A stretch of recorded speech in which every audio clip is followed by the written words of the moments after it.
Today's subject is something that is very near and dear to my heart, and it's something that I have a lot of experience with as well. And that Hmm. is what I lovingly call the competence curse. I think sometimes when you're known as the competent person, Right. you sort of get stuck into that mold, and then your competence becomes what you're known for. And it's hard for people to envision you moving into other roles, especially elevated roles, when Right. you're a really strong executor. Okay. It's coming from other people where once you prove yourself that you're a really good executor, people kind of put you in that box. And then Okay. if you want to strive toward roles where you're more of a visionary or somebody who is generating ideas or leading teams and you're stuck in that executor box, it's hard to break out of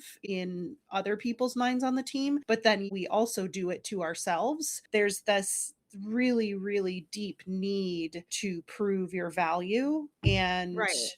so I think it kind of comes from both sides, right? Is if, oh, Right. I can be known as the reliable one, or I can be known as the solid get it done person, then that's going to solidify my value to the team. And therefore, I am then harder to replace. Yeah, that makes sense because I've actually done that my whole career.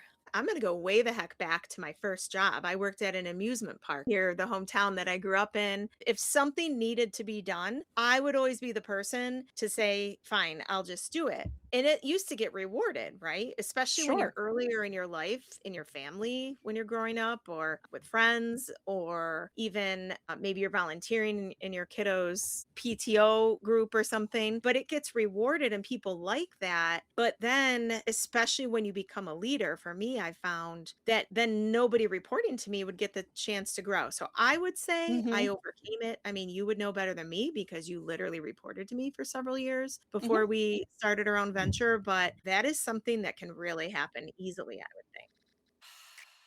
think. Most NDAs keep people quiet. Ours does the opposite. Around here, NDA means no dicks allowed. Not men, the behaviors that keep women small This is the podcast for women who are done shrinking. and ready to rise. I'm Amanda Kachurka. And I'm Elizabeth Sapola. Welcome to NDA.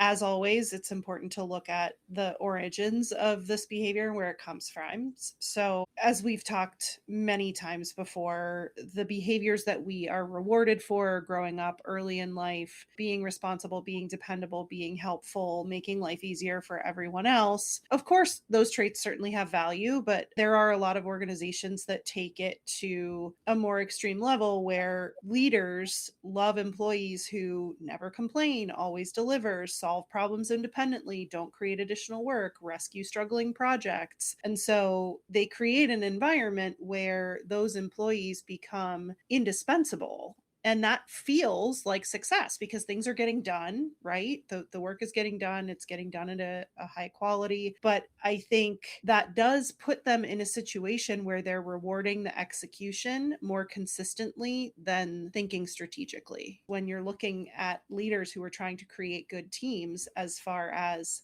what's traditionally been done. And I think a lot of organizations still struggle with this Right. because when you're looking at creating a great employee versus a future leader, those aren't always the same thing. No, definitely not. And you're right. I think a lot of times the lines are blurred for sure. Yeah. So I think this creates situations that are tough because, especially for women, the behaviors that make great leaders, it can be more difficult for women to exhibit those in the workplace and have it be received well. But I think in a way that's caused us to sort of pigeonhole ourselves into, well, this is the easiest path for us to get to leadership roles. As I was putting together some thoughts for today's episode, this thought occurred to me and it really resonated deeply to the point where I was like, okay, I just need to take a minute every time I would solve a problem for a fellow employee, for my supervisor. I was creating a pattern that would teach them the kinds of work to give me. Okay. Yes. So I think over time, people in this situation, my supervisors, not you, of course, we had a completely different relationship than any working relationship I'd ever had in a very good way. But Right. eventually, people stop thinking, oh, she could lead this, and start Mm-hmm. thinking, she can fix this. Oh, yeah. I was Yes. like, "Oh, yeah." I definitely owned, and I know we talked about it on one episode before, but I think just in prep for this episode, the fact that I have taught people, and this is personally and professionally, to Right. treat me as the fixer, Mm-hmm. that was a very eye-opening moment for me. Yeah. Yeah. It makes me think as a leader, what can more aware leaders try to do differently? What can the listeners to this podcast try to do differently? I certainly tried to do this, definitely, Mhm. especially in the last like 10, 15 years of my career, when I would say I was much more self aware. Pay attention to the people who are constantly raising their hand on the team. Mhm. So you were always raising your hand, right? Instead of saying, oh, thanks, Amanda will handle that, instead say, okay, great. Amanda, can you teach Julie how to handle that? Mhm. Right. Yes. So if the same person is always owning the work, yes, you're right. You're teaching others how to treat you. But organizationally speaking, then the organization is never going to build more leaders. Right. Right. I think another helpful question as a leader looking at somebody like me, am I giving them this work to help them grow, or am I Mhm. giving them this work because I know they'll do it? Ooh, yes. I really like that. And sometimes it's not even about growth, to be honest, because Yeah, that's true. I'm thinking of my friends, right? So I have a core group of really close friends. And when we get together socially, there are certain people that always fall into the role of handling certain things. And I'm sure a lot of our listeners can relate to that. Mhm. So, one thing that you can do, even just with your friends, is that friend that's constantly raising their hand, that they'll plan it or they'll make the calls or they'll research the reviews for the restaurant. I don't know, whatever it is. Instead of saying, okay, and letting them do that, I'm almost wondering if you could even say, do you really want to do that? Or are you just the person who always does? Right. Because Is it something they actually enjoy doing? right, right. And sometimes there are sadistic people like you, Amanda, would truly love I to love plan and researching. coordinate. Yeah. Yeah. Mhm. Yeah. And I, not this girl. Nope. So sometimes just even being a good friend to another and asking them, do you really want to do that? Or is it just something Mhm. you always do? I think that Yeah, could is be it something something. you actually enjoy? And I think that's applicable in a work setting too. Having a conversation around, is this work you actually enjoy doing? Right. Because if so, great. And that's where some open and honest and vulnerability modeling is going to be really important, because it's easy as a woman in a workplace when you're asked, is this work you actually enjoy? Oh, yeah, I really enjoy Right. it. It's not a problem. And that's not actually the truth. So I think that conversation needs to be coupled with modeling some vulnerability of your own and saying, there are things that I've done in my career, and give an example of work that I was good at, but it really didn't light me up inside. And so finding ways to give that work to somebody who does really enjoy it, and Right. allow you to lean into something else that maybe you're not currently doing that brings you a lot of joy. Right. So I think that Exactly. vulnerability piece is super important. Yeah, definitely. And as women, we become so competent that everyone just stops even trying to attempt to figure things out for themselves. So this just happened. This past weekend, myself, my husband, and our daughter got together with another family that we're real good friends with, right? And their daughter. And we were just Mhm. all hanging out, all the adults. Now, mind you, our daughters, just in case our listeners don't know, one of them is 18, one of them is soon to be 20. So these are not little girls. Okay. Mhm. So what had happened is my friend and I, we were both saying, we're exhausted. We don't want to cook. We don't want to worry what's going on for dinner. We're just enjoying sitting outside, enjoying a campfire. And our daughters texted us. They were driving around together and they said, we're hungry. And I was like, okay. Like literally, that's what I said. Well, what are you Yeah. guys eating? I don't know because we're not hungry. And they were None your just business. They were so flabbergasted. And they said, "You mean we have to figure it out and buy something ourselves?" And I'm Yep. like, "Yeah, yep, gotta go." So it showed me clearly I've been teaching my daughter that that's how mothers, that's how women behave. Just Yeah. do everything for everyone else. I don't know. Yeah, it does. This is an excellent point to illustrate this actually. It creates dependence. So Yes. not only are you putting yourself in a situation where you're taking on too much or holding yourself to really high standards, trying to fix everything, putting out fires, but also you've now stopped other people from learning. The Right. knowledge transfer isn't happening. Right. Everything bottlenecks and the team becomes slower because one person has become too effective. Right. Oh, totally. And then it's literally, like you said, it's a bottleneck. That's what Right. happens. And And then you go yeah, in for a promotion conversation and you hear things like, "Oh, we just can't afford to lose you. You're so valuable right. where you are." Right. Yeah, you're exactly right. You're so valuable where you are, and then you stay stuck. Competence is beautiful. It is a beautiful thing. But when it becomes a part of your identity, that's Mhm. a red flag. Do you have any ideas just from someone who's lived this? I gave an example in my own life from this past weekend with my daughter and her friend's reaction of how Mhm. clearly it has become a part of my identity to them as a mother. Do you have any red flags where you realized, holy shit, this is a part of my identity, my competence? There's not like one specific example that comes to mind, but because this has happened in literally every job I've ever had in some capacity, it's funny because I used to think that it was super interesting that a lot of the positions that I've had in my career were either first to the organization, completely brand new, or I ended up expanding the capacity for the role significantly. I used to be super proud of that, but as I reflected on it more, it was like, oh, no, that happened because I kept taking on things that really should not have been part of my responsibilities. Okay. So I look back at a lot of my positions and how burnt out I was by the time I left most of them. Right. And it's like, well, yeah, no wonder I was doing the job of two people, three people. Were you afraid of disappointing people? Or were you afraid that Absolutely. you were? Okay. I was just wondering what your Yeah, motive was. absolutely. Okay. Afraid of disappointing people, afraid of being replaced. I think it comes from the fact that I was fired from my very first job out of college. That was my first, like, quote unquote, big girl job. And I was super excited. And it just, there were a lot of reasons that it didn't work out. And I Right. think that experience and having the rug ripped out from underneath me, so to speak, just Sure. really threw me for a loop. And it was like, okay, I need to do whatever I can to make sure I'm not in that situation ever again. So I have to make Mm, myself indispensable. got it. So, just like we've talked about 101 times, and it's like a core tenet of some of our lived beliefs as women, is it was fear based, right? Sure.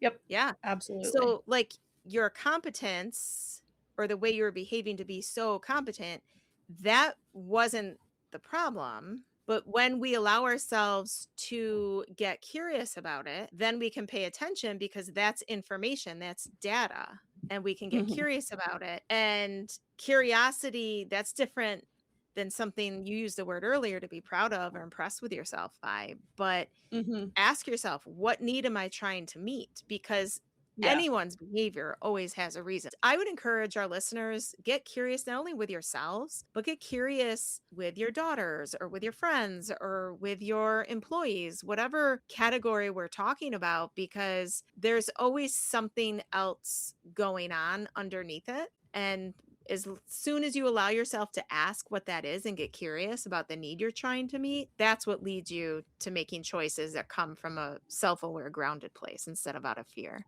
Absolutely. I think if you're approaching it from the mindset of instead of solving every problem that's brought to you, that curiosity can serve you in starting to ask better questions. So instead of Right. being the answer, become the person who helps other people find their own answers. Yes. which is actually a lot more rewarding. I'll be It honest. really Yeah, is. Be somebody that historically has come to you for everything, and now you're enabling them to come to their own solutions and ask questions and get curious and make new discoveries and learn things. It's really cool to watch that development, and that's a great leadership skill to be able to do right. that. Yeah, it's a good So now you're leadership also training skill. yourself.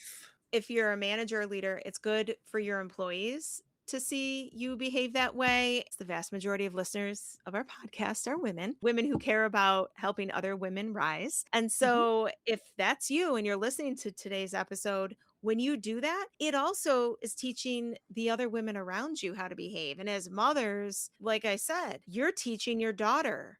You're unintentionally modeling what your daughter thinks is the Mhm. best way to survive and exist as a woman, as a mother, fill in the blank. So that's another thing to keep in mind. It is for sure. I was looking at my career progression through totally different eyes. And it's funny because it should have been a trigger at the end of virtually everywhere I've ever worked where it's been an exercise in could we have you redraft your job description because you've Oh, expanded the role so much? And like at no point did it occur to me that girl, what are you doing? right. There's Like one your consistent variable. responsibilities wwent from 10 bullets to like 25 bullets. That's a Right. problem. Nope. I'm like, Like, this is fine. yeah, this is fine because you thought it was your identity. It's not Right? fine. No, it's not fine. It's fine until it No, isn't. And exactly. ladies, if you are the one who's constantly grumbling to her girlfriends or even just quietly in your mind about why nobody ever helps you, but then also in the next breath, you never actually let anyone help you, just thought I'd point that out again. It's something I'd say probably 99.9% of women fall into if we're not careful. Yep. So I think we can switch to our shrink this for the week. Mhm.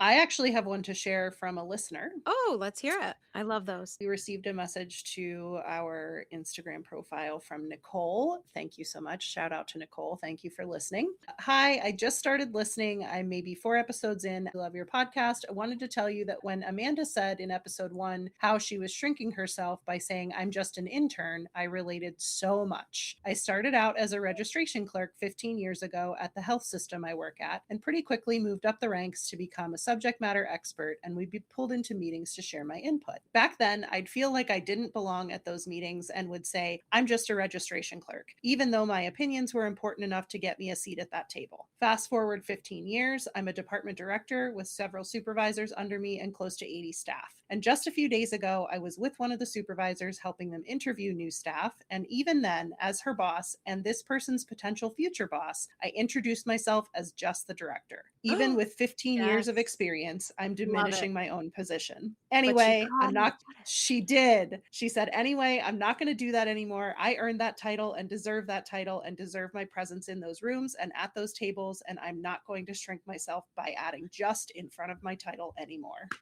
Yay! Nicole, It gives me love chills it. every time I read Yes. it. Like I've read it, full disclosure, I've read it 3 or 4 times since I got it because it just made me so happy. Oh my god, I But I love that. just, it gave me goosebumps because Yes. that's exactly what this is all about, is And getting you to think a little differently when you're feeling yourself switch into those old patterns. yes, exactly. Nicole, thank you for writing in and sharing your shrinking example. You just articulated perfectly. Awareness creates choice, and choice creates change, right? Now you're Mhm. aware of it. Now you catch it. Now you're going to make a different choice. That's going to lead you down the path of representing yourself in the way that is authentic to who you are. Mhm. I love that. Yeah. Love that So one. thank you again to Nicole for writing in. It's great to hear from you. And we're so happy that you listen and enjoy the podcast. And tell your Um, friends. yeah, definitely. Do you Love have a it. shrinking behavior you'd like to share, Elizabeth? I do. Like every entrepreneur